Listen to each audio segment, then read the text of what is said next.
Hey everyone, I'm Ryan Durgy, and I'm your host for a very special edition of ET Canada's Intern Talent Showcase.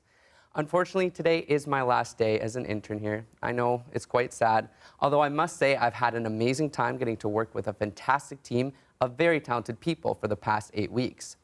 And right now, I'm joined by one of those people, a man who brightens up every room with his warm and kind personality, co-host of ET Canada, Rick Campanelli. Oh, I would love to start with a coffee. Would you mind, actually, if we got no problem. one of those? Yeah, I'm just joking. Stop, Brian. Come on. I love the way you did the turn from this camera to that. You like that? He's a pro. Thank you. Thank you. That means a lot coming from you, and you really are one of the nicest people that I've ever met. So. Oh, I follow direction. That's all yeah. it takes. It's just, if you can hear the director and just do what he says. Do that. When you turn to that camera, when he said, and then turn to this camera, or okay. turn to that camera, it's see how easy. Just follow the red light. Look. Right. One of the reasons why I want to interview you is because you really are the original intern.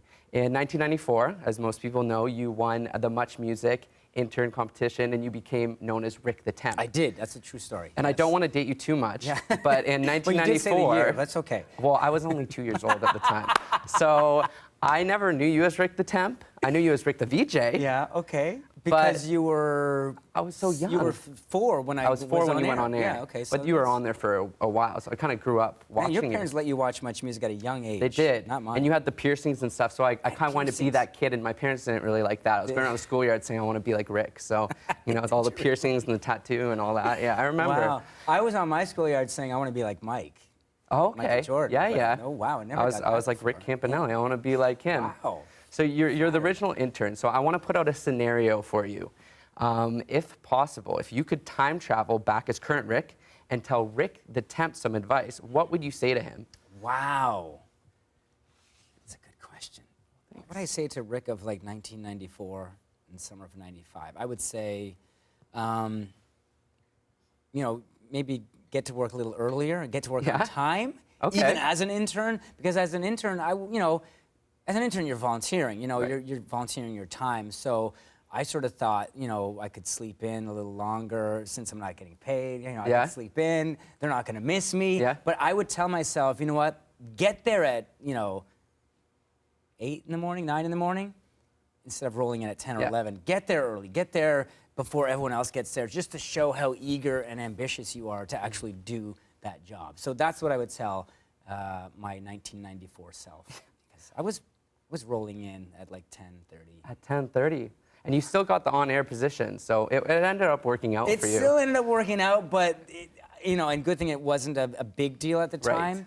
And it was rock and roll, so, a lot of people slept in and worked later in the day, but I would still arrive early. I would love to have arrived early, with coffees for the crew and just made everyone, make everyone's morning going well. That's what I should have done. Well, you did something right, because now you've been in the industry for over 20 years.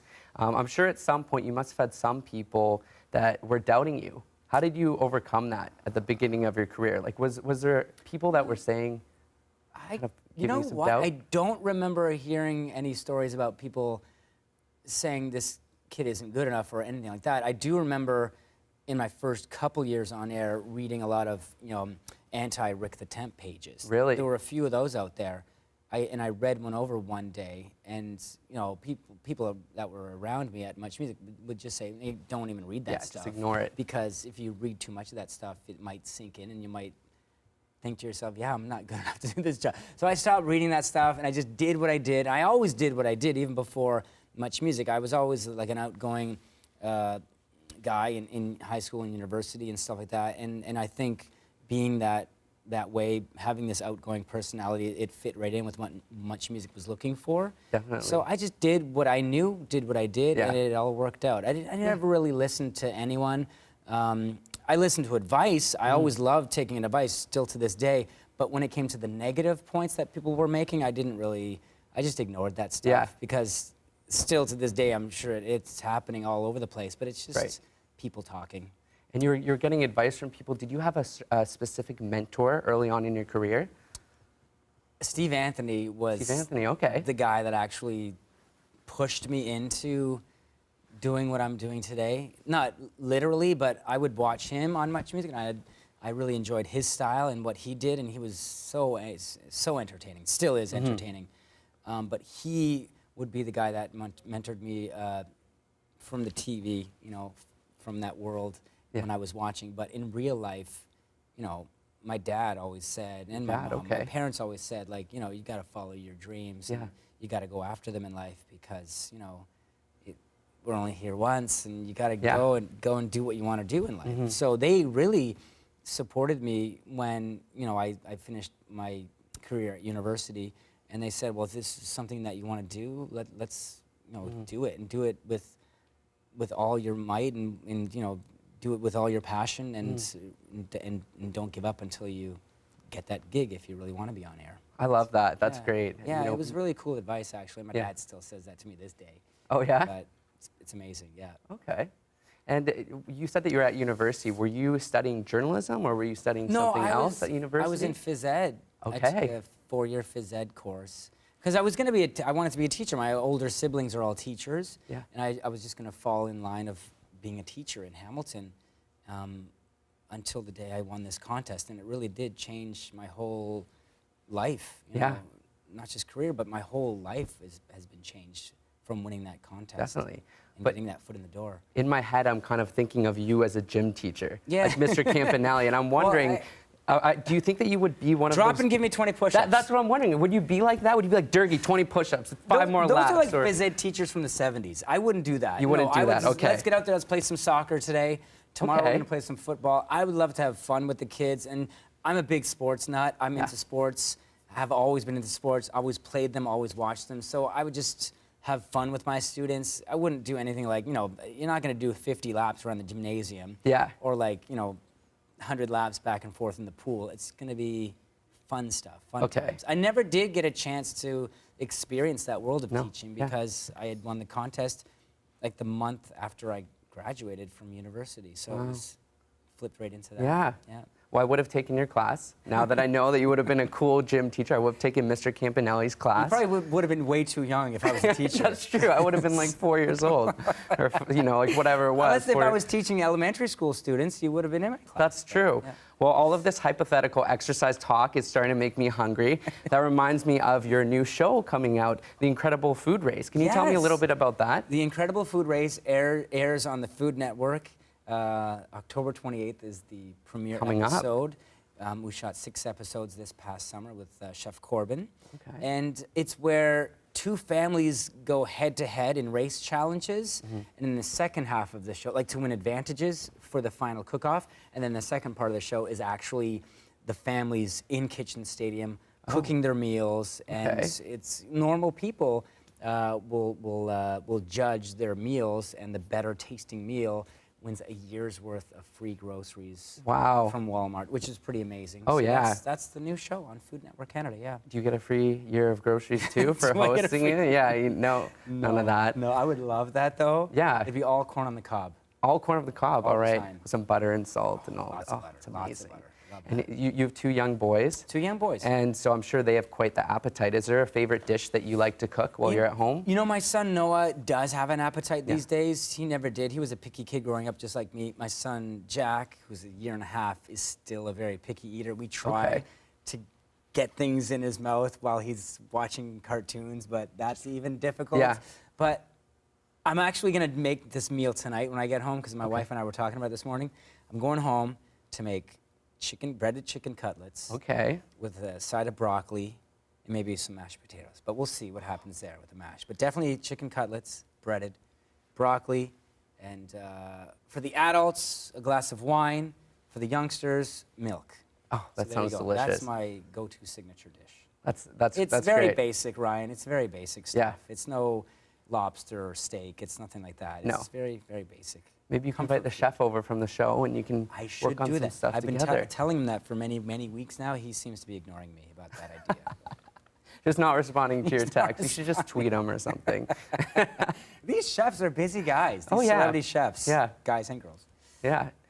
So a lot of people know you as Rick the Temp, of course. We talked about that. Can't really shake that name. No. Can't really shake but there is another nickname, actually from your wife Angie, that I've heard about, and that is Cracker Pants.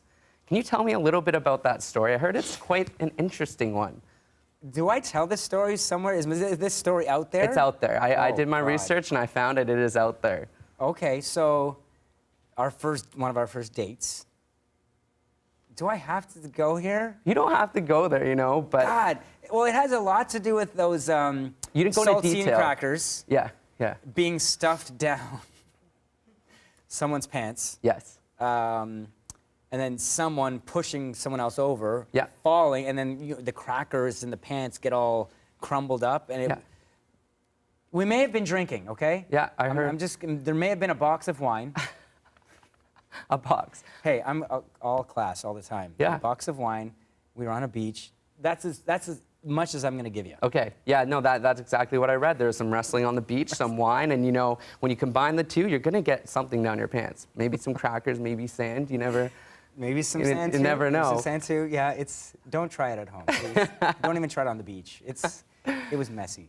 Now, another thing that people may not know about you is that you're quite the sock fashionista. So do you mind showing off your... I would love to show off my Yeah, socks. let's see- Well, they're not let's my see. socks. We buy these socks, but Okay. But I wear them and I love them. Yeah. You know, I love colorful accessories, Mm-hmm. whether they're socks or watches or pocket squares. Because with guys, and as you know, we put on our suit and it's usually black, dark blue, Yeah. whatever it is, gray. Just like today. Like today. Yeah, I've been moving into some colorful ones, but it's all about like the shirts underneath and the pocket squares and all the accessories. definitely. Like the socks as well. So yeah, I used to wear white socks all the time when I was a kid, of course. Yeah. Tube socks Yeah. with the little rings of color. All the going way across up here. to your knees? Those ones right Oh, there. gosh. And then I moved into only wearing the black socks and then the shorter black socks. And now that I've been working here, well, the past actually 3-4 years, it's been all colorful, Yeah. happy socks. So there you go. I've seen some really outrageous, colorful ones, and Gotta have fun with the wardrobe. Definitely. Let's see your socks. Oh no, mine are just black. Mine are Just black? Just black, There's so I much know. you can do with your socks. I wanted to highlight your socks, so I want to give you a pair of my socks. I have a pair of socks actually for you, Yeah. and these are a very special pair of socks. These are from Korea. My friend was in Korea, and she Wow. brought back this pair of socks, and it's just for you. It's She brought them Gangnam back style. for you or for me? For you. What? For you. That's awesome. They're It's- Gangnam style socks, so they're Psy. Remember Psy? So these are yours, and wow. I thought, what better way to end our interview today Are than these to gonna do? fit me, or are they? I hope so. I hope to see you rocking them on an Okay, ET Canada all right, episode. all I'm going to right. be watching for that. Okay, I'm gonna wear So- them. I will wear them. I'm gonna wear them on the next show. Look at Sai go. Look. Any close up with that? Yeah, there you go. There's Psy. So I was thinking maybe one of the best ways that we could end this interview would be to dance to Gangnam Style. I love Do you to remember dance. that? Okay, I well, love let's to do dance. it. Let's Do do we- it. we have music? Yeah, we're going to get the music Gangnam going. Style. Here we go. Ready? Gangnam Style. Was it do this too? I just pulled something in my foot. Oh no, I'm injuring the host of ET Canada. Well, my internship's over, gotta so be it, they right? can't blame me anymore. Thank you so much, Thank you so Rick. I much. appreciate That was it. excellent. Someone hire this man. Oh, thank you. Thank you.